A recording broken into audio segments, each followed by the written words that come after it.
Mesdames, Messieurs, on va démarrer dans quelques instants. Le président arrive avec les différents élèves des écoles hôtelières pour présenter cette conférence autour d'un sujet qui nous passionne. On va faire court, promis, à 4h30, grand maximum fini, parce qu'on a une grande soirée de mise en place pour la soirée de fin des Neiges étoilées. Donc voilà, Seb, t'inquiète pas, 4h30 fini. Comme ça, on va boire un coup à Pro-Vieux-Four. Pas de souci. Puis il y a quand même la carcasse de la soirée, donc il y a quand même du boulot. Alors, d'abord, merci d'être avec nous. Merci à vous tous de vous intéresser aux poissons de lac. Nous avons la chance d'avoir aujourd'hui des chefs français, des chefs suisses.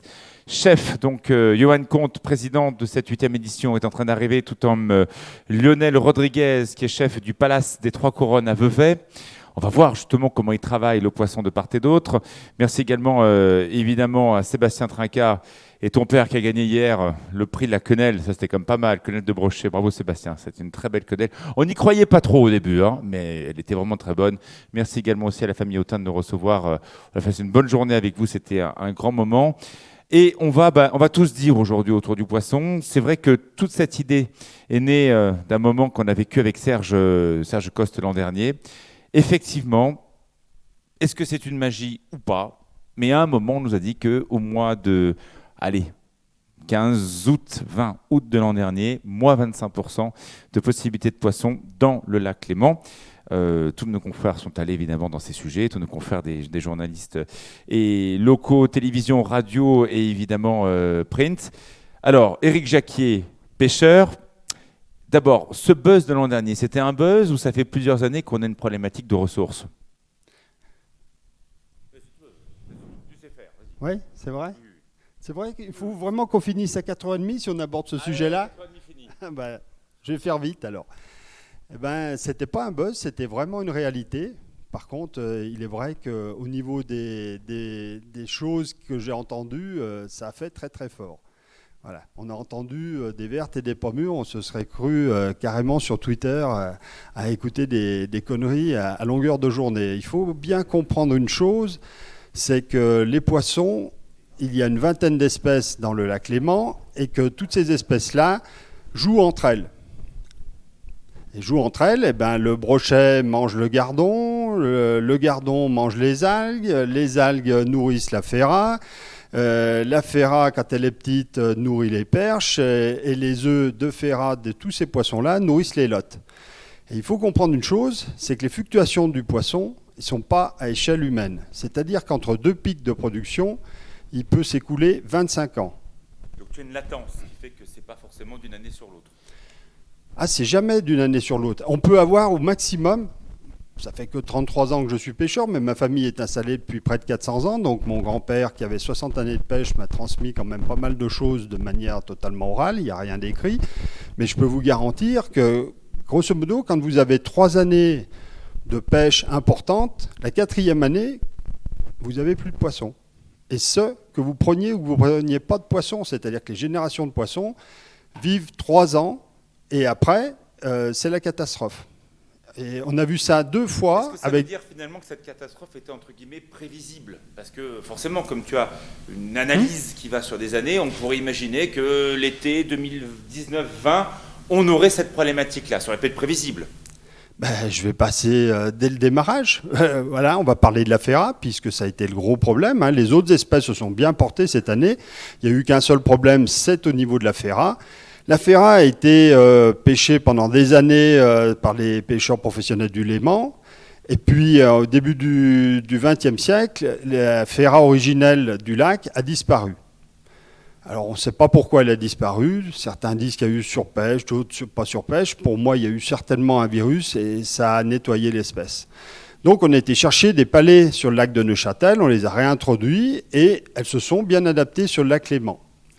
À partir de 1987, il y a eu un programme qui s'appelle le programme de package lacus, qui a été initié par Pierre Portier, ancien président des pêcheurs et maintenant décédé, mais c'était vraiment quelqu'un de fantastique, qui avait dit à nous, pauvres petits pêcheurs, à l'époque, c'était ma première année de pêche, eh bien les gars, si on ne réempoissonne pas les ferras, nos enfants ne seront pas pêcheurs.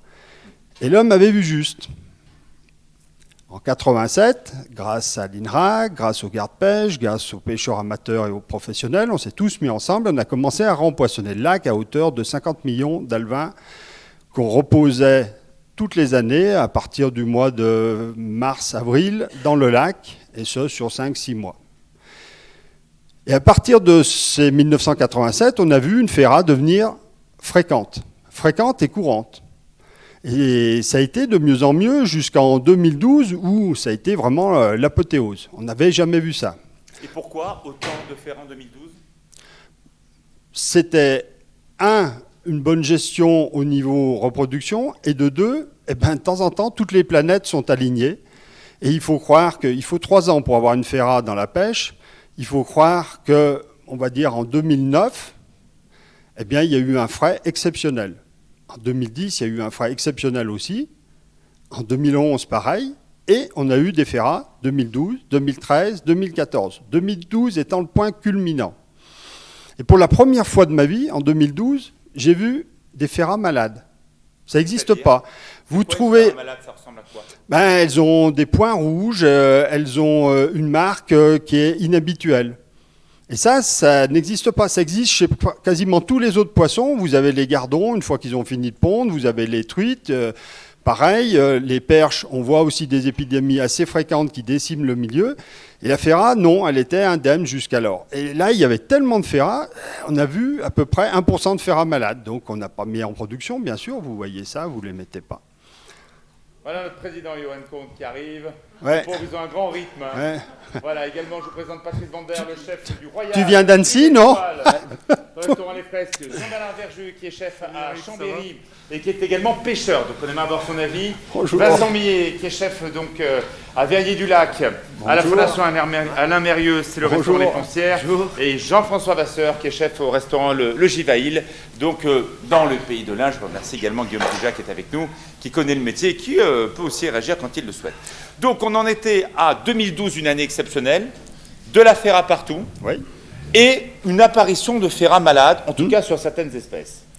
Et je présente Lionel Rodriguez, chef à Vevey, voilà, le Palace des Trois Couronnes, l'un des 3 meilleurs restaurants de Suisse romande. Bienvenue, chef. Bonjour les chefs. Alors normalement, quand les chefs sont en retard, le capitaine gueule, hein, voilà. franchement. Hein. Donc on disait 2012, jamais autant de FERA, Ouais. et un début de maladie sur certaines FERA, des points rouges qui apparaissent sur certaines espèces. Et 1% de FERA non consommables. Voilà. 2013, encore énormément de FERA, mais 5% de FERA avec ses points, avec ses difficultés. Et 2014, 10%. Et la pêche commence déjà à baisser. Malheureusement, en 2012, on est tombé sur une étude d'un chercheur de l'INRA qui, lui, avait fait 4 ou 5 ans d'études sur le poisson et était arrivé à l'aboutissement, à la conclusion que la FERA de reproduction, donc les FERA qui sont élevés à Thonon et puis remis ensuite sur le lac, ne représentaient que 10 à 12% de la recapture. Il faut dire que ce n'est pas tellement étonnant d'avoir que 12% de la recapture. Il faut comprendre une chose, c'est que la FERA qu'on fait reproduire, ça devient, même en très peu de temps, un poisson d'élevage. Vous le remettez dans le lac, c'est sûr et certain qu'elle a l'habitude d'être nourrie toujours à la même heure. Et quand elle arrive dans le lac avec des prédateurs du type de ceux qu'on a sur la table, c'est merveilleux. Bon appétit. Et voilà. Mais simplement, pendant que ces prédateurs mangent notre FERA d'élevage, qui finit par disparaître, on va dire, de la pêcherie, mais qui a servi à nourrir tous ces prédateurs-là, on préserve les souches vraiment vives du lac Léman. Donc, malheureusement, cette étude ayant prise en compte, on commence à baisser le réempoisonnement. Et on baisse le réempoisonnement de manière drastique, puisqu'on est passé à moins de 10 millions d'alevins dans le lac Léman. En 2015, ça s'annonçait aussi quand même une baisse forcément des FERA, très logiquement. Ah mais tout est lié, c'est-à-dire qu'on a d'un côté des FERA qui sont trop nombreuses, quand elles sont trop nombreuses, il n'y a aucune espèce qui devient trop nombreuse dans la nature. C'est simple, quand une espèce devient abondante, il se passe une chose, elle est réduite. Soit le prédateur la réduit, si ce n'est pas le prédateur, c'est le parasite. Si ce n'est pas le parasite, c'est la bactérie. C'est clair, c'est net, c'est une règle naturelle immuable. On ne pourra jamais y échapper, elle est comme ça. Eh bien, je suis navré de dire que les FERA, il y en a plus au fond du lac, celles de 2012, que de celles qui ont été prises dans nos filets. Donc ça, c'est un premier constat. On arrive en 2019 avec cette baisse effectivement de la ressource, alors que sur la FERA, parce que tu expliquais tout à l'heure les chefs que je vais vous donner la parole parce que c'est aussi un échange, c'est pas qu'une conférence bien évidemment, que les autres espèces, pour toi en tout cas de tes yeux, de pêcheurs dans le Léman, à part la FERA, le reste des espèces se portent bien. Ben oui. Oui, il faut faire le constat qu'en 2019, on a pris de l'omble, on a pris de la perche, on a pris du gardon. On a pris de la lotte, alors plus ou moins, selon les espèces. La lotte est un petit peu en difficulté à l'heure actuelle. La truite, elle, c'est le gros souci, elle a vraiment des problèmes. Mais on va parler de la truite élevage aussi dans quelques instants. Alors, merci, reste avec moi. Je vais donner la parole à Jean-Bernard Verjus, tu es chef et également pêcheur, au bord du lac du Bourget. Vas-y, viens avec nous. Explique-nous, toi, tu pêches depuis gamin. Comment tu vois effectivement évoluer ton lac? Et est-ce que tu as les produits dont tu as besoin dans ton restaurant à Chambéry, le Carré d'Essence? Alors moi, oui, je pêche depuis tout petit, donc c'est vraiment au lac du Bourget. Moi, c'est pas le lac Léman, c'est le lac du Bourget. Et moi, vraiment, en l'espace de, là, j'ai 35 ans, donc on va dire en l'espace de 20 ans, j'ai vraiment vu le changement sur le lac du Bourget. Avant, du bord avec un simple asticot. Les élèves, c'est pour vous les élèves, installez-vous. En 10 minutes. Avec les collègues, on arrivait, c'était le premier qui sortait un brochet au rapala, ça durait 5 minutes. Là, aujourd'hui, je fais des saisons, des week-ends, des dimanches où on fait capot, il n'y a pas une touche, il n'y a pas un brochet, il n'y a pas un truc. Alors pour toi, sur le lac du Bourget, tu considères que toutes les espèces sont touchées? Ouais, sur le lac du Bourget, vraiment toutes. Ouais. Le lavaret, il y en a encore un peu, bien qu'il y en a moins. Nous, c'est le lavaret, c'est pas le FERA, mais c'est pareil. Il y en a quand même, on les voit sur les échos, ils sont là, etc. Mais le brochet, on fait plus de silure que de brochet. Gardon, il y en a, mais même ça, avant, on les voyait vraiment du bord. On marchait au bord de la promenade, on voyait des perches, ça chassait, ça grouillait dans tous les sens. Maintenant, à part rien, ou alors si, des perches soleil et des poissons-chats. Ça va être les seules choses qu'on voit au bord du lac. Donc pour toi, tu as une problématique que tu n'as pas ce dont tu as besoin pour ton restaurant à Chambéry, au bord, pas très loin en tout cas, du lac du Bourget. Pour approvisionner avec le lac du Bourget, c'est compliqué. Ouais. C'est compliqué. Ouais. Comment tu fais? Parce qu'on parle après bien sûr de la transformation. Des fois, ça va venir justement du Léman, ou alors pour certains trucs, ça va être de l'élevage. Mais sinon, l'avaret encore, cette année, on a réussi à en avoir par rapport à l'année dernière où j'en ai pas eu du tout. Cette année, ça allait encore. Mais sinon, ça va venir du lac Léman. On n'aura pas le lac du Bourget. Il y a la fraîcheur du produit, extraordinaire. Alors, merci beaucoup Jean-Bernard. Bon, c'est vrai qu'en tout cas au lac Léman, il y a une situation qui est différente. C'est un lac qui est tellement grand et tellement différent que celui du lac d'Annecy et que celui du lac du Bourget. Mais quand même, la question de la ressource pose quand même question, quels que soient les lacs. Même chose sur le lac de Neuchâtel, même problème aussi. Donc, premier constat, tout est un peu lié. Pour toi, il n'y a pas de fatalité. S'il y a eu une problématique l'an dernier, elle était prévisible par le nombre d'alevins et effectivement le fait que moins de poissons frayent. Pour l'avenir, pour toi, deuxième constat, qu'est-ce qu'il faut faire pour essayer en tout cas de maintenir une production suffisante? Moi, j'ose le dire, mais je sais que ça ne se dit pas. Avant tout pour les restaurateurs, parce qu'après, il y a la question de ce que vous avez vous pour vous, mais aussi de ce qui peut être donné pour les personnes qui peuvent l'acheter, et pourquoi pas en grande surface. Je me souviens, Johan, tu te souviens, à Carrefour, Annecy Nord, aucun restaurateur du lac d'Annecy n'avait de FERA, et quasiment toute la production sur un week-end était à Carrefour, au lac, à Annecy Nord. Ça me pose aussi une autre question. Alors, quel est le niveau pour arriver à maintenir une certaine ressource? Alors, avant de maintenir la ressource, il faut maintenir la profession. Il faut bien comprendre une chose, c'est qu'on a une profession. On est bientôt plus rare que les Indiens d'Amérique. 1987, quand j'ai pris la pêche, sur l'ensemble de l'eau douce française, 1200 pêcheurs. Aujourd'hui, moins de 300. Moins de 300 pêcheurs professionnels. Et ce qui est dramatique aujourd'hui, ce que je vois arriver, c'est-à-dire que les pêcheurs professionnels perdent leur métier. On nous a imposé une formation de pisciculteur et malheureusement, ce n'est pas du tout le même métier. Quand vous êtes pêcheur, vous n'avez rien à foutre de savoir comment se reproduit un poisson, ce qu'il faut lui donner comme traitement quand il y a une maladie dans un bassin. Ce n'est pas le problème. Il faut savoir raccommoder, il faut savoir penser différemment. Et aujourd'hui, malheureusement, on voit une perte de connaissances des pêcheurs. Et puis un détournement, on a des pêcheurs qui changent de métier. Voilà. Et il faut dire la réalité. Aujourd'hui, on a des gens qui deviennent des importateurs, on a des gens qui deviennent restaurateurs, on a même le président des pêcheurs qui est éleveur de porc. Donc, moi, j'ai toujours vécu en ne faisant que la pêche. J'ai jamais vendu ni touché un poisson d'élevage ni d'importation. J'en suis très très fier. Ça m'a causé énormément de problèmes, mais je reste ainsi. Alors, tu restes avec nous, ça tombe bien. Merci beaucoup Nicolas Rubin qui est avec nous, maire de Châtel, qui arrive déjà avec un programme assez chargé. Allez Guillaume, c'est à toi. Guillaume Pugat, tu viens à côté de moi. Donc, lui, il fait du poisson, c'est sûr. C'est un grossiste, il connaît très bien les produits. Il vient donc du pays de Ferney-Voltaire et avec son frère, donc une très très bonne connaissance du poisson, notamment à Maison Pupier, au hall Paul Bocuse. Bon, on a entendu en tout cas un constat. Toi, est-ce que tu partages ce même constat? Est-ce que tu arrives à fournir les professionnels des produits et clairement, comment tu fais pour changer les produits s'il n'y a pas assez? Alors, d'abord, bravo à Eric, parce que quand on est dans le milieu du poisson, on sait ce que c'est que la dureté de la pêche, d'aller tous les jours sur le lac, connaître les environnements. Il a fait une analyse très juste que je partage parfaitement sur les produits du lac. Après, effectivement, nous, en tant que grossistes, on est là aussi pour conseiller les chefs. Vous êtes très fiers de pêcher que du poisson du lac, et bravo. Nous, en tant que fournisseurs de poissons pour l'ensemble de la Allez les amis, installez-vous, prenez place. On prône aussi les élevages, forcément. L'élevage de poissons, c'est un grand débat parce que dans l'esprit des gens, le poisson, ça reste un poisson qui virevolte dans la nature et qui saute à travers les rivières. On oublie souvent que le poulet que vous mangez, c'est que de l'élevage. Et le poulet qu'on mange, il y a différentes qualités. Et c'est exactement la même chose sur l'élevage. Preuve en est sur l'omble chevalier, qui est une espèce autochtone endémique du lac Léman. Un gars dans les Cévennes le travaille très bien en élevage. On arrive à retrouver un poisson vraiment digne de ce nom.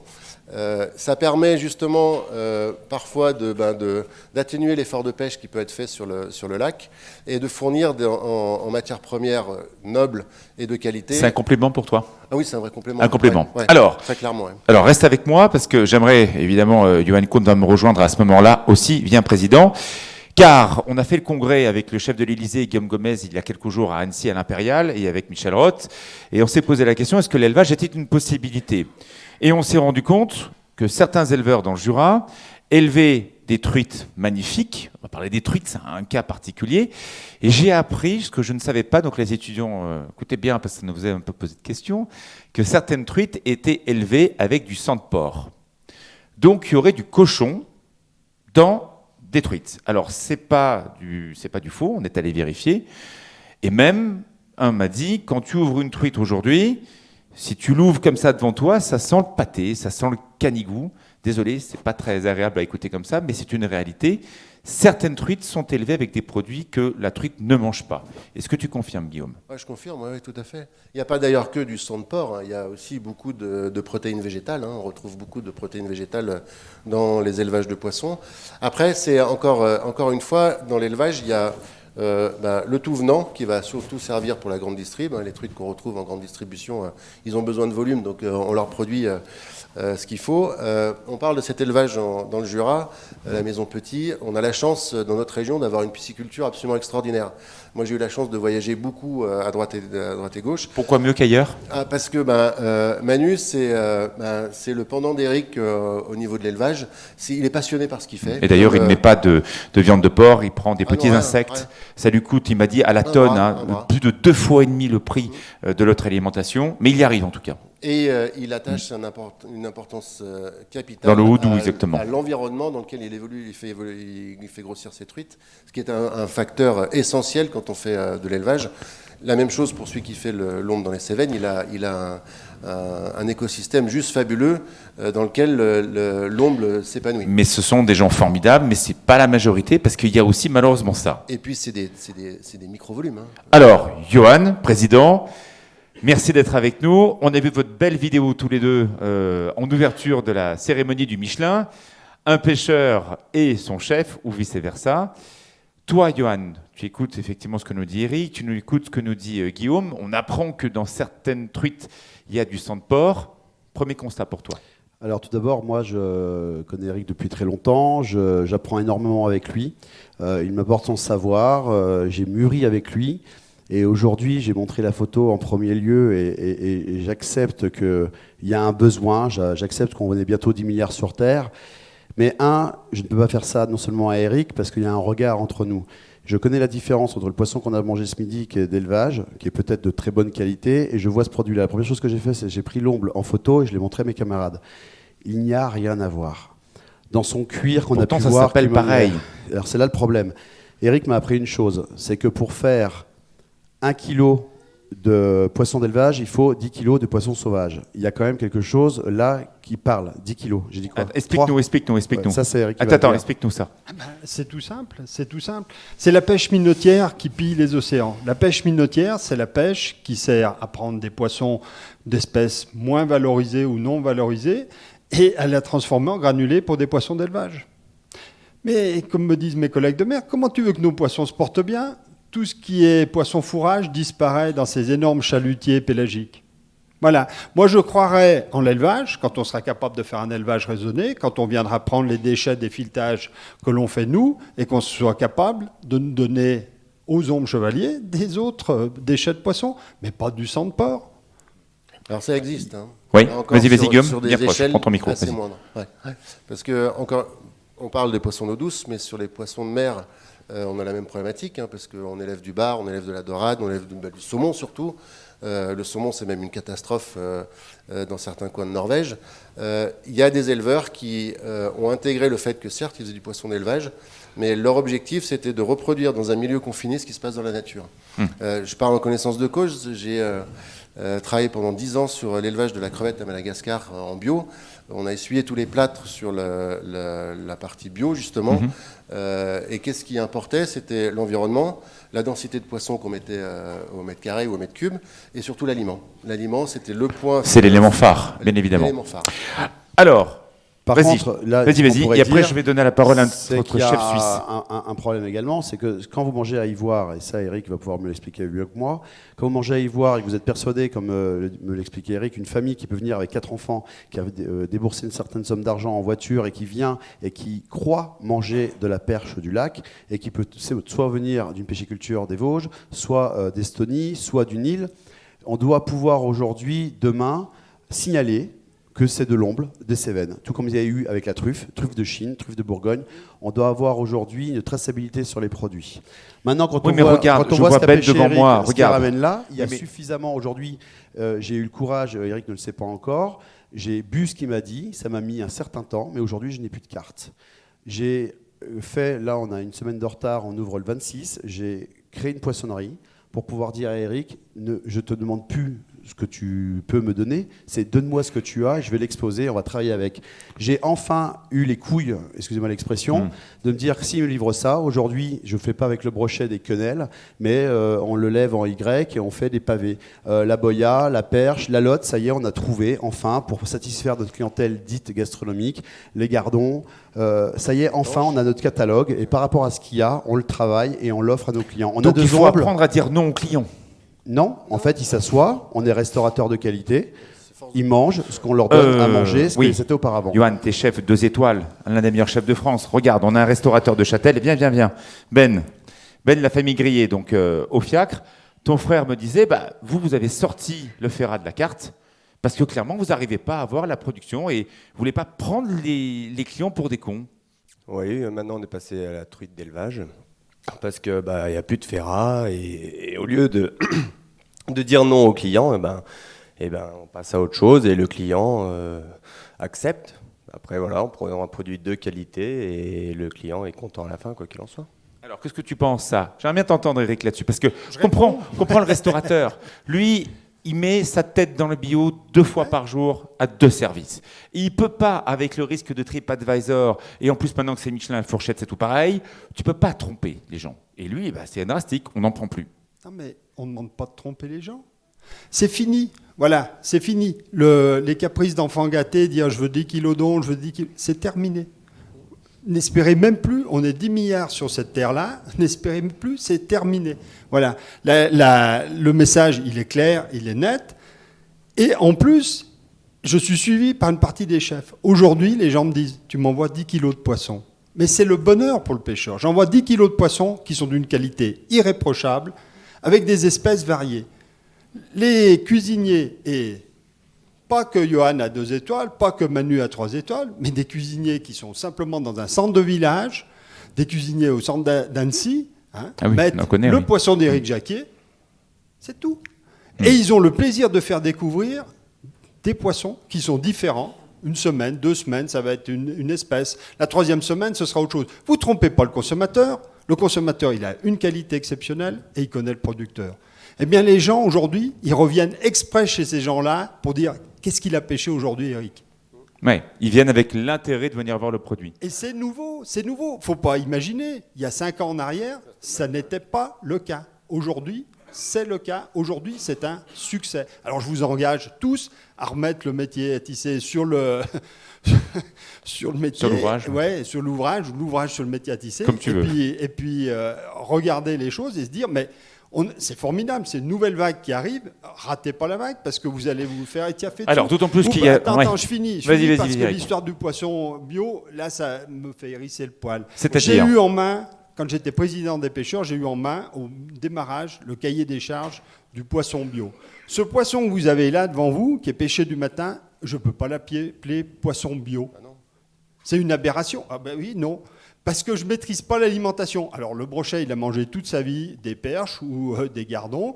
L'omble, il a mangé des petits escargots, il a mangé des petites perches, il a mangé de temps en temps une lotte. La lotte, elle s'est nourrie uniquement avec des petites crevettes et puis des œufs de poisson. Mais moi, je n'ai pas le droit d'appeler ce poisson bio. Par contre, dans le cahier des charges du poisson bio, vous pouvez l'appeler bio si vous ne mettez pas tant de poissons plus par surface, si vous ne mettez pas plus de temps d'antibiotiques quand vous allez les traiter et pas plus de temps d'antidéstresseurs. Voilà, c'est tout ce que j'ai à dire à propos du poisson bio, je pleure. Bon, il n'aime pas le poisson bio. Merci beaucoup Loïc. Non, j'adore le poisson bio, mais il est moins pire que l'autre. C'est... Non, mais après, Allez. je le rejoins parce qu'il y a sur le bio, on a quand même des. La demande est tellement forte qu'il ne faut pas se leurrer. Les organismes certificateurs sont des sociétés commerciales. Elles ont largement ouvert le cahier des charges qui était beaucoup plus drastique auparavant. Bien sûr. Je le rejoins, hein, on a de la moule bio. Pourquoi son poisson ne serait pas bio alors qu'on a de la moule bio? Bien sûr. C'est les mêmes choses avec la nourriture à la loup cachère. Il y a des marchés et on rentre dedans. N'oublions pas que c'est comme ça qu'est née la soupe de poisson. Quand il y avait les petits poissons de roche de Méditerranée, ils n'étaient pas forcément mangeables dans l'état ou en filet. Je pense qu'aujourd'hui, le métier de restaurateur, on a eu un problème, c'est que l'esthétisme est rentré dans nos modes de vie bien avant Instagram, même par des magazines culinaires. Et on mangeait d'abord la photo avant de manger. N'oubliez pas que nos épouses, elles sont ce qu'elles sont, mais elles ne sont pas que belles, elles sont aussi... on peut vivre au quotidien. Où tu vas là? Tu vas, Johan? Je vais qu'à un moment donné, il faut changer les mœurs. Mais non, mais c'est vrai. Aujourd'hui, on baisse pas les mannequins sur papier glacé, quoi, merde. Aujourd'hui, les poissons, ils sont ce qu'ils sont. Si vous devez mettre un omble avec 3 carottes et un bon beurre blanc avec un beurre fermier, faites-le. Parce qu'elle est là, la qualité, elle est là, la tradition. Et c'est là où sont les fondamentaux. Et un Ferrat, moi, quand il m'expliquait la vie de son grand-père, eh ben, j'ai appelé la Ferrat comme il aimait M. Sarvagnin. Et il est baigné dans un vin jaune du Jura, parce qu'il y a une histoire. Et chaque histoire, même si elle est triste... Alors justement, on va écouter une deuxième histoire parce qu'on avance. Il est déjà 16h07 à 30, on arrête. J'aimerais que l'on parle... Ah ben si, parce qu'après ils travaillent les uns les autres, mais on pourra écouter Eric si vous le souhaitez, bien évidemment. Comme évidemment, vous le savez, le lac Léman est un lac avec 2 pays. L'Europe d'un côté, pas l'Europe de l'autre, avec des quotas de pêche différents, des prix différents, des méthodes différentes. Allez, Lionel Rodriguez, viens nous voir. Chef, on l'applaudit s'il vous plaît. Chef du Palace Les Trois Couronnes à Vevey. Merci, un des 3 restaurateurs les meilleurs de Suisse romande, 16/20 au Goemio. Bon, toi, comment tu fais? Et d'abord, première question, est-ce que toi, tu as des problématiques d'approvisionnement dans ton restaurant? Non. Non, parce que la première semaine de mon mandat, lorsque je suis arrivé aux Trois Couronnes, il y a 8 ans, je suis allé voir Patrice, le pêcheur qui est à 150 mètres, et je lui ai proposé le deal suivant: on prendra tout ce que tu nous donnes. Ça me rappelle quelque chose. Et c'était il y a 8 ans. Il y a les associations de pêche qui font des sorties, qui font des concours, et on leur a aussi proposé de récupérer tout le poisson qui arrivait des concours. Et nous, restaurateurs, c'était à nous de nous challenger pour pouvoir passer le poisson et puis surtout de le vendre à nos clients. Et là, il n'y a pas que le travail de cuisinier, c'est le travail de la salle. Parce que c'est tous ces corps de métier. Le corps de métier, bien sûr, l'artisanat, des pêcheurs, et puis dans l'assiette, avant d'arriver à l'assiette, il faut déjà la vendre, cette assiette. Et là, le travail de la salle est très, très, très important. Et on l'a vu à midi et ce matin. Et bravo aux étudiants qui ont levé les filets, travaillé le poisson devant nous.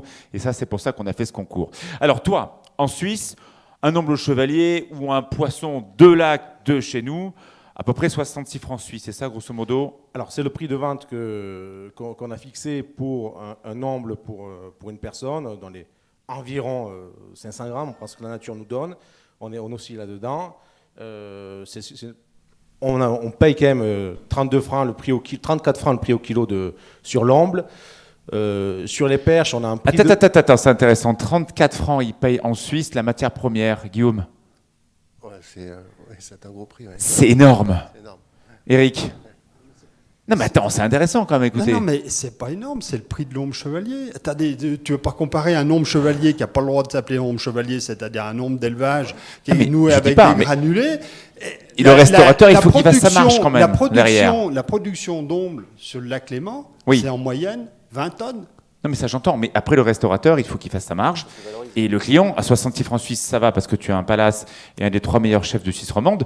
Mais à Châtel ou ailleurs, est-ce qu'on va prendre le risque d'avoir une matière première à un food cost aussi élevé? C'est peut-être plus tendu.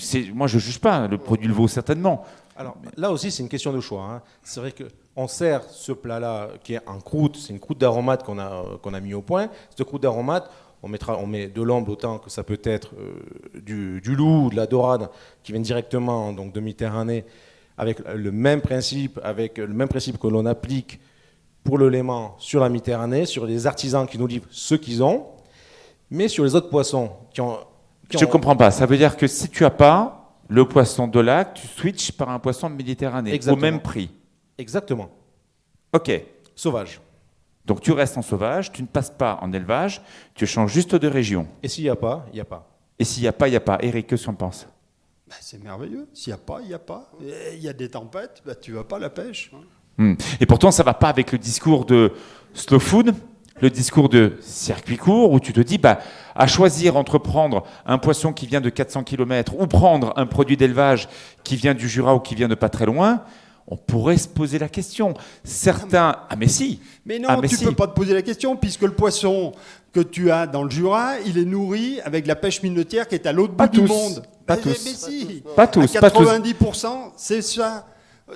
Tu parles de 10% d'exception. Mais c'est que 10% d'exception, c'est tout.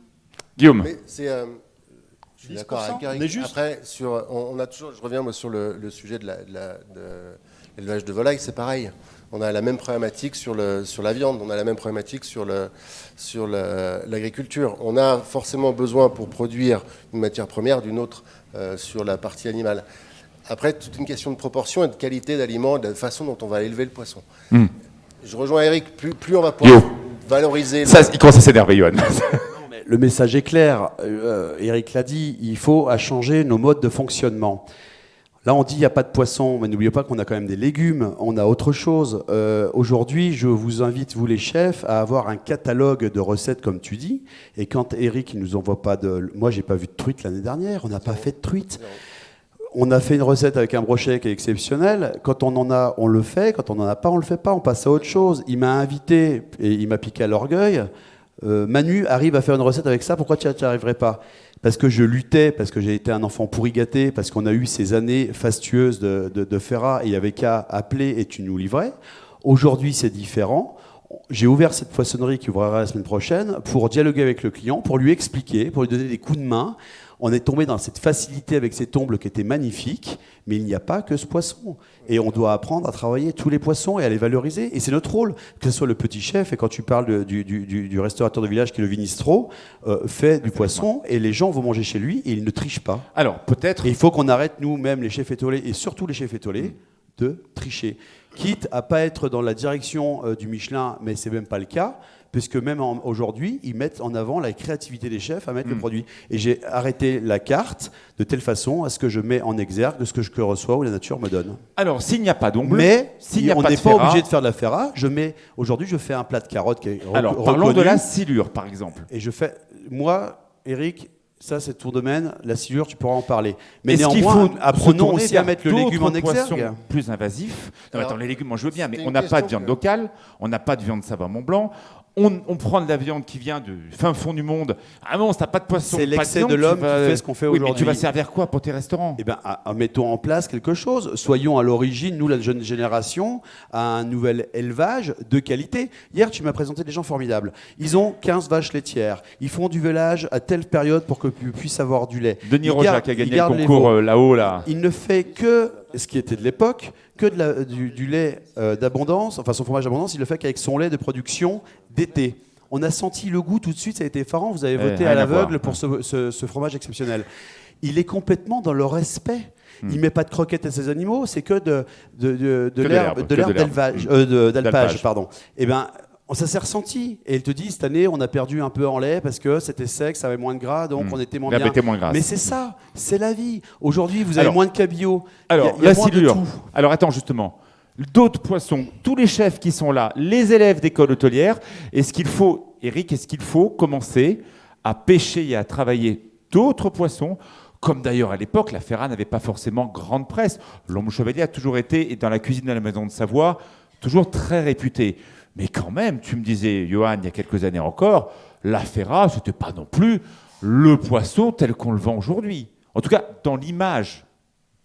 Alors, quand j'ai commencé en 89 à servir le premier restaurant, la Vergnaz, le chef de la Vergnaz, quand je lui ai proposé des ombres, il les a pris. Quand je lui ai proposé de la Ferrat, il m'a dit « Ah ben la Ferrat, on attend le 15 juillet, 15 août, il y a des Parisiens, c'est bon pour eux. » Voilà comment était considérée la Ferrat à l'époque. C'est pas si loin en plus. Hein. C'est pas si loin, Ouais. puisque je l'ai connu, mais je peux te dire que la Ferrat, tout a été transformé, et on peut dire merci au Marco, parce que c'est quand même lui qui a sorti la Ferrat du ghetto, on va dire, sans la faire trop cuire, en la respectant, et là, ça devient un poisson formidable. Parce que la Ferrat, dès que c'est trop cuit, c'est fini. Ah, c'est fini. C'est le carton. Ouais. J'ai Ouais. une tendresse merveilleuse pour ma maman, mais la Ferrat du dimanche au vin blanc, cuit 20 minutes, je suis navré, c'est immonde.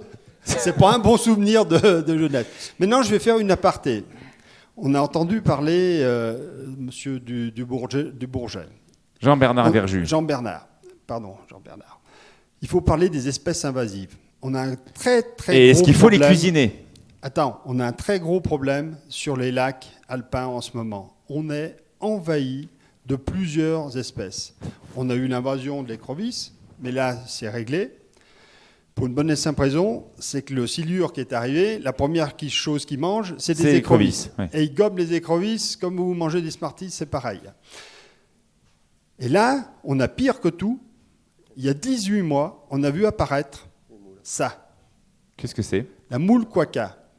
Cette bestiole-là, ça vient d'Ukraine. Ça a envahi les grands lacs américains il y a 15 ans en arrière. Ils perdent $1 milliard par lac sur la production des poissons à cause de ça. Chaque moule fait 1 million de moules par année. Il y a 18 mois, elle n'existait pas sur le lac Léman. Aujourd'hui, le fond du lac en est tapi de 0 jusqu'à 120 mètres de fond. Et elle filtre l'eau d'une telle manière que tous les poissons qui sont des poissons herbivores, qui sont planctophages, comme la Ferrat, auront de plus en plus de mal à se nourrir. Et malheureusement, à cause de ça, la biomasse, c'est simple. La biomasse du lac Léman, c'est, je ne dis pas de bêtises, 10 000 tonnes. Et la production du lac Léman, les grandes années, c'est 1500 tonnes maximum. Donc on ne prélève jamais plus de 10% de la biomasse totale du lac Léman. Seulement, à la quantité de moules qui va rentrer dans la biomasse, fatalement, c'est très simple à comprendre, il y aura moins à manger pas de pour les traitement. autres, il y aura moins de choses. Il n'y a aucun traitement. Les Américains se cassent les dents depuis 15 ans là-dessus. Non seulement ça envahit les filets, donc aujourd'hui, pour faire le même travail qu'il y a 18 mois, je prends le double de temps. C'est-à-dire que pour moi, pêcheur, quand je sors 1 kilo de ferrat, eh ben, j'ai passé 2 fois plus de temps qu'il y a 2 ans en arrière. À cause de cette moule qui est À cause de invasive. cette moule. Tu parlais Le donc... nettoyage des moules, des filets, c'est abominable. Comment s'appelle le turnover des filets, c'est multiplié par 3. Alors, justement, tu parlais donc tout à l'heure des espèces invasives. Les silures, on en fait quoi? Est-ce qu'il faut le manger? Est-ce que tu invites les différents chefs à, comme ils l'ont fait il y a quelques années avec le gardon ou avec le ferrat, à cuisiner ça pour élever un peu? Mais déjà, le silure, il faut le pêcher. Voilà. C'est-à-dire qu'aujourd'hui, on a lancé une grande étude sur le lac Léman, sur la silure. Alors, il y a des scientifiques qui mettent des balises sur les silures, qui les remettent à l'eau pour savoir d'où ils vont. Ils en ont mis à Genève. Ils ont bagué 5 silures. Au bout de 2 jours, ils avaient déjà perdu 3. Ah oui. Mais il faut les pêcher, c'est tout. Et ils les ont retrouvés où, à Annecy? Je ne sais pas où ils sont, mais c'est comme ça. Il faut bien comprendre que le silure n'est pas une espèce autochtone. Le silure est arrivé sur le Léman parce qu'on a un uluberlu un jour, qu'on a pêché dans le Rhône, parce qu'ils ne peuvent pas passer avec les turbines, et qu'il l'a remis dans le lac Léman en disant « Ah, la pêche sportive, ça va être génial ». Le silure vient à la taille du plan d'eau. Si vous mettez le silure dans votre bassin devant chez vous, il va faire Les chefs, 500 qui grammes, a 2 cuisiné la silure? On me disait ça ressemble à de l'espadon. JB, viens voir. Ça ressemble à tu as dit de l'espadon, c'est ça? très, Une très viande bon. un petit Non, peu fermée? Ouais. Dis-nous. C'est une chair blanche. C'est vraiment, c'est un steak, hein, c'est pas du tout fin comme d'autres poissons, c'est vraiment un steak, c'est de l'espadon, on coupe une tranche comme une viande, quoi. Et toi, tu pourras en faire un produit pour le restaurant? Alors moi non, parce que je pense que justement ça va plus être le job vraiment des chefs un peu médiatiques et un peu étoilés, qui justement les gens vont se dire ah bah si 2 étoiles, 3 étoiles le font, c'est que c'est bon, donc du coup moi si demain je mets silure ou gardon à la carte, les gens ils vont me l'envoyer à la gueule, c'est normal, ils vont se dire ton gardon j'en veux pas, ton poisson-chat j'en veux pas. Ça va être un peu en haut, par contre après il y a sûrement moyen de faire quelque chose, parce que le silure au lac du Bourget il y en a plein, quoi. J'empêche des 1m30, 1m40, il y a que ça, quoi. Là on va pas se comprendre. Demain, les gens ils viendront chez vous pour manger du gardon et du silure.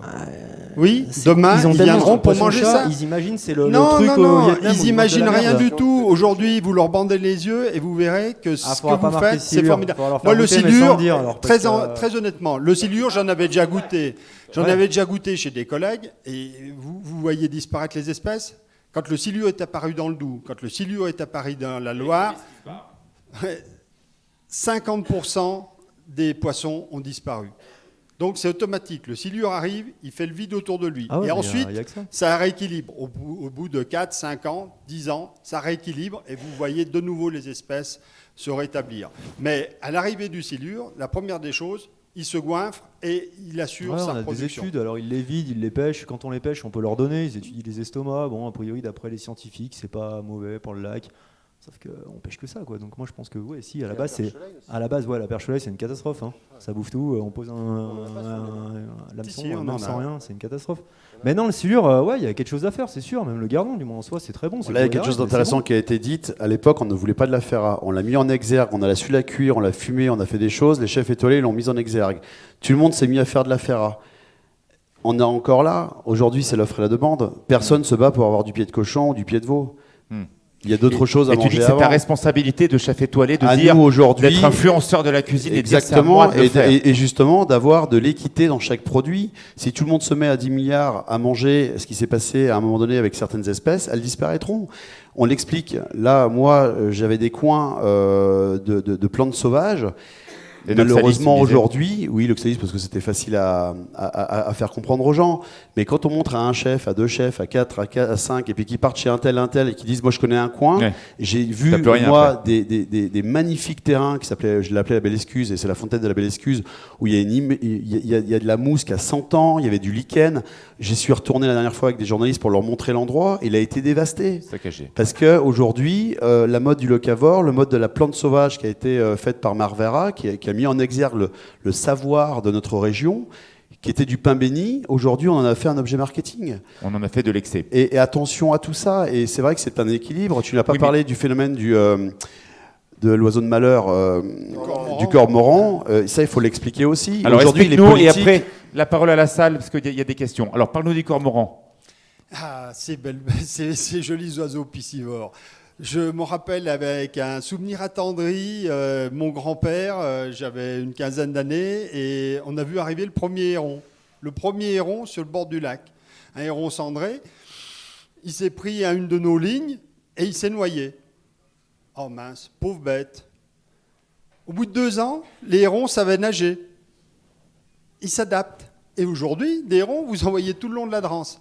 Par contre, alors l'INRA qui nous avait garanti que plus les eaux seraient pures et plus il y aurait des truites, ils sont bien mis le doigt dans l'œil parce que le problème, c'est que les hérons, les cormorans, les harles, ils pillent la totalité de tous les poissons qui sont en surface. Et le gros problème, c'est qu'on a vu arriver des cormorans là en masse, mais en quantité formidable. On a récolté tous les cormorans d'Europe. C'est vite fait, tout le monde les tire, sauf chez nous.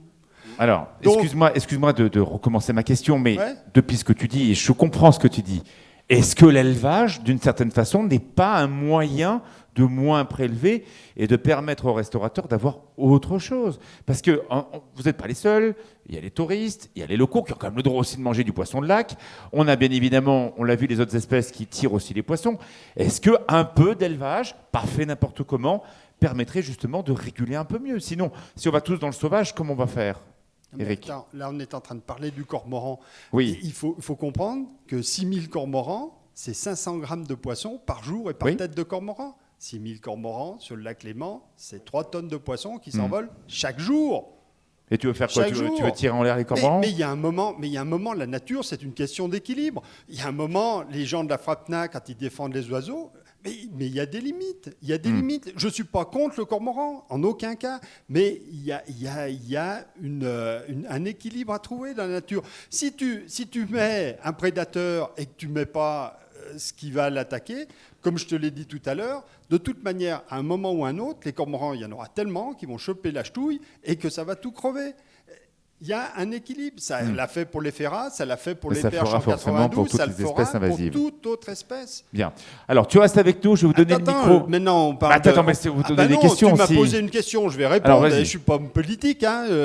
Tu me dis, mais il faut de l'élevage. Mais je te répète, Johan te l'a dit, mais tu ne l'as pas entendu, il faut 3 kilos de poissons sauvages pour faire 1 kilo de poissons d'élevage. Tu tournes dans tous les sens que tu veux, c'est toujours comme ça. Donc maintenant, prouve-moi que manger 1 kilo de poisson qu'en a consommé 3 avant, c'est moins pire pour la nature que de manger simplement de temps en temps un poisson, de se faire plaisir 1 fois ou 2 fois dans l'année pour un Là, Guillaume n'est pas trop d'accord. Plutôt que d'aller manger quelque chose. Mais non, mais défends ton truc, Guillaume. Après, le poisson d'élevage, il fait comment? Le poisson sauvage, il fait comment pour se nourrir? Pareil, il prélève dans le milieu naturel. Donc il faut bien qu'il prélève dans le milieu naturel pour grossir aussi. Il y a un juste équilibre entre l'élevage et la pêche à trouver. Ça, c'est clair et net. Je rejoins Johan en disant qu'il y a une vraie pédagogie. C'est ce que je fais, moi, on en parle avec et ton chef, avec Jean-François, avec qui tu travailles notamment, Jean-François Bassat. Sur justement la saisonnalité des produits, sur le fait que, comme Johan l'a fait, ne plus forcément mettre un poisson à la carte, mais dire voilà, poisson du jour. Et en fonction de ce qu'on pourra trouver, aussi bien je parle de partie élevage, sauvage, pardon. En ce moment, c'est la période de ça. Va là-dessus et évite de mettre tel et tel poisson à la carte parce qu'on va pas y ça arriver. c'est très important. Alors on va faire des questions flash rapides. Je vous donne le micro. Moi je poserai la première, comme ça vous donnera dans le rythme. Vaut-il mieux, pour manger du poisson local, prendre maintenant dès que la pêche est ouverte et aller chez toi, Johan, déjeuner ou dîner au mois de février, ou est-ce qu'il vaut mieux attendre mois de mai, mois de juin ou l'été? Non, aujourd'hui on est ravis qu'Eric ait repris la pêche. Aujourd'hui, c'est une bonne période pour venir chez toi actuellement? Oui, mais il n'y a pas de mauvaise ou bonne période. Il y a des jours heureux, c'est vrai, au printemps, où c'est abondant parce qu'il y a le radis, il y a les fraises des bois, il y a tout ce qu'il faut. Mais la nature a toujours été ainsi faite. Mais n'oublions pas qu'à l'époque, nous avons toujours été pêcheurs, cueilleurs et chasseurs, mais on mangeait moins, on mangeait ce qu'on avait besoin, on mangeait ce qu'on produisait. Aujourd'hui, je ne suis pas historique, mais il y a eu quelque chose après-guerre où ça a été l'opulence, la corne d'abondance, et on a mis l'opulence partout. C'est là où il y a des excès qui ont été faits par l'homme, par les restaurateurs. J'en fais partie. J'ai vécu des moments où on en mettait trop dans l'assiette, on mangeait trop. De toute façon, je ne demande pas les excès de devenir vegan ou de ne pas manger ceci, cela, mais ce que l'on voit aujourd'hui, ce qui est fait au Brésil ou aux États-Unis pour l'élevage bovin, c'est trop, c'est too much. Faisons des races comme il y a dans le mézingue, c'est la saisonnalité du bœuf de janvier à juin, terminé. On parle d'ailleurs d'un grand programme mondial d'alimentation pour respecter aujourd'hui, votre corps. Je trouve dommage, dans les restaurants, on voit une entrecôte à 12 €. Comment est-ce qu'elle a été élevée, cette viande? Elle est morte pour rien, elle n'est pas bonne. Et le mouvement mondial, c'est 130 grammes pas plus de protéines par jour pour votre Donc corps. on revient également sur le légume pour... et un menu équilibré. Et ça c'est- peut et être de la c'est ce que vous faites, puntarelle, hein, de vous, la hein. celtus, de l'endive, etc. Explique-moi un petit mot sur le programme 130 grammes. Juste une Attends, chose. donne Non, le mais micro, juste et après, je regarde. donne le- Oui, je sais bien, mais regarde, tu vas manger chez Paul Bocuse. Il y Oui. a 4 plats. Oui. Tu manges les 4 plats, t'en as jusque-là, Oui. t'es limite en train de régurgiter trop. Oui, t'as bon, on va pas non mangé. plus exagérer. Maintenant, tu manges 15 plats dans un restaurant. Oui. Il y a tellement de légèreté et comme tu le dis, la protéine, on peut pas manger plus qu'on le peut. Oui, Et mais au bout pas d'un le moment, je te on se demande du sent programme. léger. Écoute, ça va te plaire. Le programme 130 grammes, qui est un programme mondial où certains restaurateurs proposent le même plat en version 130 grammes de protéines, car c'est bon pour le corps et c'est bon pour la planète. Dis-moi un mot, je donne le micro. Alors, c'est simplement un effet de pouvoir mettre les protéines sur les bons plats au bon moment. Forcément, c'est là où on doit faire des choix. Au bout d'un moment, on doit faire des choix. On parle de légumes. Le légume prend beaucoup de place dans l'assiette. C'est quand même 70% dans l'assiette. Et puis, les protéines, on peut mettre une volaille ou peu importe du poisson, parce qu'on en parlait. Et à côté de ça, il y a les lentilles, il y a lorsqu'on fait une excellente purée, c'est tellement bon une purée, mais une purée, on peut aussi prendre le choix de mettre du lait d'amande et de monter à l'huile d'olive. Et on Comme s'est ça, enlevé les Tu seras protéines de nourrissant, beurre et mais de tu lait. vas enlever, effectivement, tu vas baisser ta Et ça permet ration de profiter de ces alimentaire. protéines-là sur la viande ou sur le poisson, par exemple. Allez, une question du public. Pour Johan, pour Eric, pour Guillaume, pour Lionel. Qui veut poser sa question? Allez, monsieur. Messieurs, dames, merci. Messieurs, dames, je représente les pêcheurs amateurs du lac Léman français, j'en suis le président. Il y a une précision que je voudrais dire, c'est que dans les années 80, ils se pêchaient 300 tonnes de ferrat. On est passé à 900 tonnes et on est revenu aujourd'hui à la normale, c'est-à-dire en gros 300 tonnes. Est-ce que je dis une bêtise ? Ah mais je l'ai dit dès le démarrage, l'année 2012, 13 et 14, c'est une année incroyable. Je vais vous dire une chose, mon grand-père avait 60 années de pêche. Non, mais attendez, non, attendez. vous m'écoutez, je vous réponds. Attendez. Le problème, c'est que dans le Léman, il y a des gens qui pêchent artisanalement et il y a des gens qui pêchent industriellement. Ça, c'est un fait certain. Et il y a une chose aussi qu'il faut absolument dire, c'est que ce soit dans les amateurs ou dans les professionnels, il y a des braconniers. Et ça, je tiens à le dire. Il y a eu des condamnations, je ne cite personne, et ça, c'est très important. 900 tonnes de ferrat pour le lac Léman, ça ne s'est jamais vu. Elle avait disparu en 1920, la ferrat. Et on est allé, c'est vrai, chercher de la palais à Neuchâtel. Voilà, c'est ce que je voulais dire. Bon, alors Eric, je te laisse la parole, bien évidemment. J'aimerais pas que ça ne soit pas qu'un débat entre vous deux, Non, mais voilà. il faut que les gens comprennent une chose. Depuis 50 ans, l'effort de pêche est exactement le même. Les nylons ont été inventés à l'après-guerre. Depuis 50 ans, les pêcheurs ont droit au même filet. C'est tout. Les filets font 120 mètres de long, 20 mètres de haut pour la ferrat, à la maille 48. Je vais vous surprendre. En 2012, l'effort de pêche n'a jamais été aussi faible que ça. Il faut comprendre une chose. Quand, exceptionnellement, sur un filet, vous avez 100 kg de poisson, vous ne pouvez jamais mettre 8 filets. Vous ne pouvez pas. La barque, elle coule. C'est très simple. Vous ne pouvez pas. Donc, en 2012, Alors attends, si vous Eric, regardez... non, mais là, attends, je finis Oui, de mais répondre. attends, il faut même avoir aussi. Je finis de répondre, Bon. et après, ce monsieur fera ce qu'il veut dire. Peu Alors, importe. vas-y, rapidement. Je veux vraiment que les gens comprennent que en 2012, il n'y a jamais eu aussi peu d'efforts de pêche, c'est-à-dire aussi peu de matériel mis à l'eau par les pêcheurs, et pourtant, la pêche a été exceptionnelle. Exceptionnelle parce que c'était une année exceptionnelle. Il faut Alors, comprendre une chose. comment Il faut fait-on comprendre pour une prendre chose. 900 tonnes Mon de grand-père pertes, avait 60 années de pêche professionnelle. Quand j'ai pris la Arrêtez, pêche, arrêtez. j'en ai maintenant 33 ans. Ça fait 90 ans de pêche professionnelle. Mon grand-père... Non, je finis. mais on Mon parle pas- grand-père a on vu... parle d'aujourd'hui, monsieur. Aujourd'hui, je fais partie du plan d'aménagement piscicole. J'étais hier avec les Suisses et les Français, pêcheurs professionnels et amateurs. On n'a jamais 900 tonnes de ferrat, ça ne se pêche pas de la même façon que 300 tonnes. C'est pas vrai. Ça n'est pas vrai. C'est-à-dire, alors vous allez m'expliquer mon métier. Allez-y. Non, vous êtes là, vous m'expliquez comment on pêche.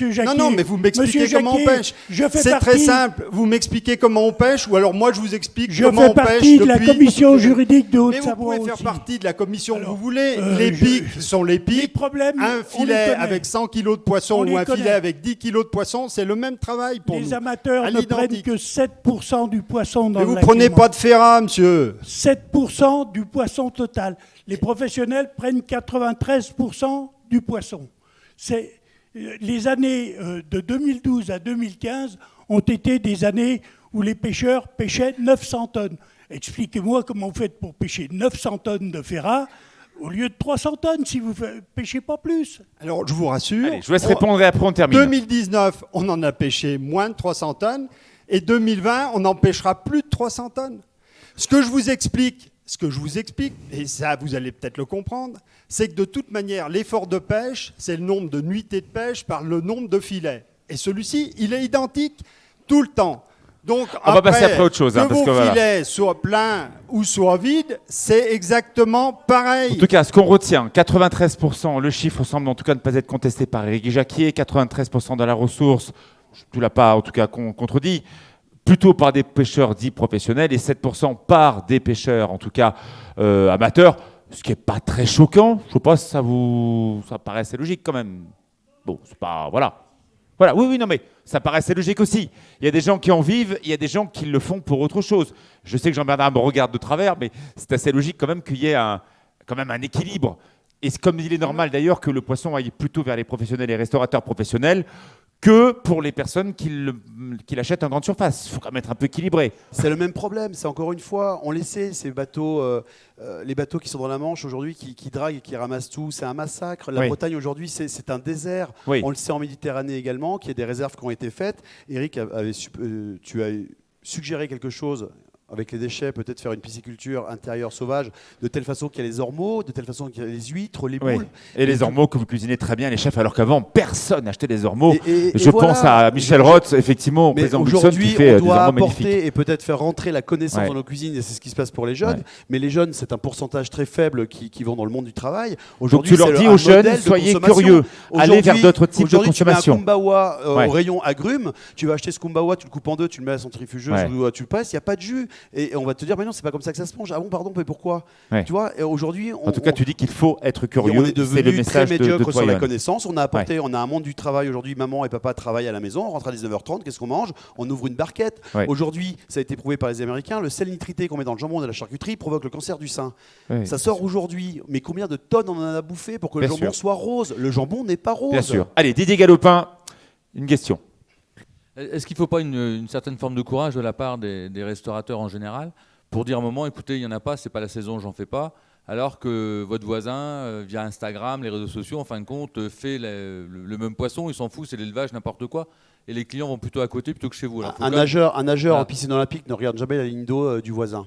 Il faut tracer sa ligne. Les clients regardent la carte des voisins. Le voisin sera obligé de rentrer dans le rang, car il sera tout seul. Johan, je suis désolé. Quand je vous vois tous avec vos Instagram début de printemps, et regarde mon poisson, et regarde ce que j'ai pêché, et regarde ce que je t'ai amené. Que la quenelle de brochet, la meilleure, a été la plus vilaine. Oui, non, mais je suis d'accord, mais la food porn, et c'est pas un gros mot, le fait de montrer voilà mes beaux produits, voilà ma belle cuisine, tu le sais bien, c'est aujourd'hui un des drames du digital des Instagram. Ce sont des codes qui ont été instaurés par le monde moderne, et aujourd'hui la plus belle voiture n'est pas la plus rapide, je suis désolé. D'autres questions ? Allez, Serge Coste, Paul Fossini. J'ai envie de faire crier un peu Éric Jacquier, donc c'est pour ça. Non, mais je veux dire, est-ce que c'est pas finalement naturel de faire aussi de l'élevage ? Je veux dire, finalement, on a créé l'agriculture, ce ne sont plus des plantes naturelles, c'est des plantes qu'on fait pousser. Pourquoi on ne pourrait pas créer... J'ai rien contre le poisson d'élevage, j'en mange pas. Ah voilà. Mais le peu de fois où j'en ai mangé, j'ai même pas su que c'était du poisson. Écoutez, le plus beau compliment de l'année, j'ai emmené sur le lac un restaurateur qui s'appelle Takano Takao. Il est venu, il a pêché avec moi parce que sans ça, vous ne pouvez pas avoir de poisson chez moi. Il est reparti. Je lui ai dit, écoute, je ne peux pas te servir. quand j'aurai du poisson, je te servirai. Au mois de septembre, il y avait plus de poissons. Je l'ai appelé, je lui ai dit, écoute, voilà, on a un petit peu de poisson, mais ne me demande pas une espèce en particulier, dis-moi ce qu'il te faut. Je te donnerai ce que j'ai. Ouais. D'ailleurs, comme on a vécu hier à Châtel avec Johan, où il a adoré goûter hier de l'abondance là-haut dans l'alpage de Denis Roja, là-haut à Plaine-Rance, et il lui a dit, vous auriez pas un peu? Et non, c'est pour mon restaurant, basta, même Johan compte, je t'en donnerai pas. Eh ben, je vais finir. J'irai là-haut me déplacer pour manger. Laisse-moi finir quand même parce que. Vas-y. Donc. Mais réponds direct. Et après on conclut. Qui faisait de l'ombre d'élevage. Il a goûté le gardon. Il m'a dit, je me suis emmerdé pendant des années avec l'ombre d'élevage. Mais ton poisson, ton pauvre gardon du lac Léman, il a plus de goût que le poisson que j'avais avant. Et en plus, il est parfaitement sain. Et point, c'est tout. Bon, en tout cas, on sent que c'est pas trop ton truc d'élevage pour l'instant. On a de l'élevage de laitue au glyphosate et on a aussi de l'élevage de cacao au glyphosate. C'est la façon dont on fait de l'élevage. On peut très bien mettre dans le sol des nutriments sains. Aujourd'hui, les chefs ont beaucoup de compost et que l'on fait nous. Et moi, je peux vous assurer que j'ai une bourrache qui est extraordinaire. J'ai des courgettes qui sont extraordinaires. Et c'est juste alimenté de façon sainement. Et c'est comme les poules de ce que l'on donne à manger. Les œufs sont dégueulasses. Ouais. C'est de ce que l'on fait de l'élevage. Et aujourd'hui, qui en fait quelque chose. Eric ne condamne pas l'élevage. Il condamne ce qu'on donne à manger aux poissons. Et que si on continue comme ça, en tout cas, on n'aura plus rien et pour d'autres qui font bien les choses, notamment ceux qui font de l'alimentation avec des insectes. Voilà. Mais l'élevage de la fraise. Encore une question, une dernière question. J'appelle Nicolas Rubin pour conclure et également Monsieur Autain qui donc, préside l'ensemble des restaurateurs. Pas. Alors, dernière question, à moins que ce soit Nicolas ou Pierre. Pas d'autres questions dans la salle? Allez, venez, applaudissements s'il vous plaît pour Nicolas Rubin et Pierre Autain. Venez tous les deux. Et en Polynésie, tu sais qu'ils pêchent qu'une fois par an pour la sauvegarde des poissons sur les atolls. On a voulu, et d'ailleurs on revient à l'origine de Neige Étoilée, parce qu'on faisait des conférences professionnelles la première et deuxième année. Pierre, qu'est-ce que tu retiens de tout ce qu'on s'est dit là? Moi, je retiens une chose, c'est que c'est intéressant, très intéressant, parce qu'il y a plein de choses qu'on ne savait pas, qu'on a appris aujourd'hui. Après, ce que je voulais dire aussi, c'est que nous, on a des entreprises à faire tourner. Eh oui. Et le problème se pose. Moi, je suis tout à fait d'accord avec ce que vous avez dit. Je suis entièrement d'accord. Nous, on a des entreprises à faire tourner. C'est vrai que on prend de l'élevage, on en est conscient, mais on ne peut pas faire autrement. Et la solution, moi, je ne l'ai pas. Alors, vas-y, rapidement. Donc, il y avait chez Grépy. Denis Lagnerosa, on était là-haut. Donc, non, mais d'accord, Denis. mais l'autre en bas. Chez Crépy. Qui a une carte qui propose et qui suggère. Chez Jean-Pierre. En haut, je dis ça va, ça vous fait pas peur? En bas, non, on ne propose pas la même chose. Le restaurant était complet par des beignets savoyards, par des croûtes, etc. On a trop donné à nos clients, on a fait des enfants rois. Et ils veulent aujourd'hui, c'est normal, on ne peut pas leur enlever. Mais moi, je me rappelle ma grand-mère qui faisait des confitures, des conserves, des bocaux. Elle vivait en autarcie. Elle en est morte parce que l'eau qu'elle arrosait ses légumes, c'était du nitrate parce qu'il y avait les élevages de porcs à côté. Et voilà, mais on ne peut pas dire que tous les élevages sont mauvais aussi dans le cochon. Mais aujourd'hui, on doit se raisonner et proposer moins de choses. Et les clients mangeront. Et manger peut-être moins de choses, comme l'a dit effectivement Lionel, au restaurant des Trois Couronnes. C'est du Davigel et du machin. Mais il faut prendre le risque. Et le risque, je le prends pareil. Là, j'ai décidé d'enlever la carte. Moi, j'ai les clients, ils me disent qu'est-ce qui se passe? Vous faites plus de carte? Non. Et qu'est-ce que je vais manger? Ce que je vais vous donner. Allez. Ce que m'offre Eric. On conclut, Nicolas Rubin. Voilà, donc une rencontre animée, dynamique. Oui. Bravo, président. Animée, passionnée, Ouais. passionnante. Alors, ce qui est assez paradoxal, c'est que tu me donnes le micro pour le mot de la fin. Moi, je dois reconnaître humblement que je suis incompétent notoire. Du poisson, là où il se trouve, jusque dans l'assiette. Par contre, j'aime bien le poisson. Et je serais tenté de dire que, puisque tu me donnes le micro pour terminer, ça me donne l'occasion de vous remercier pour ces échanges et l'initiative de cette rencontre. Avec comme des locaux professionnels, voilà, avec des échanges, comme on l'a dit, passionnés et passionnants. Et puis on apprend quand même pas mal de choses. On pourrait, à mon avis, rester 3 heures ici avec des gens qui connaissent le métier depuis de belle lurette. Et puis ceux qui le travaillent de qualité. Et puis toutes celles et ceux qui ont bien voulu intervenir.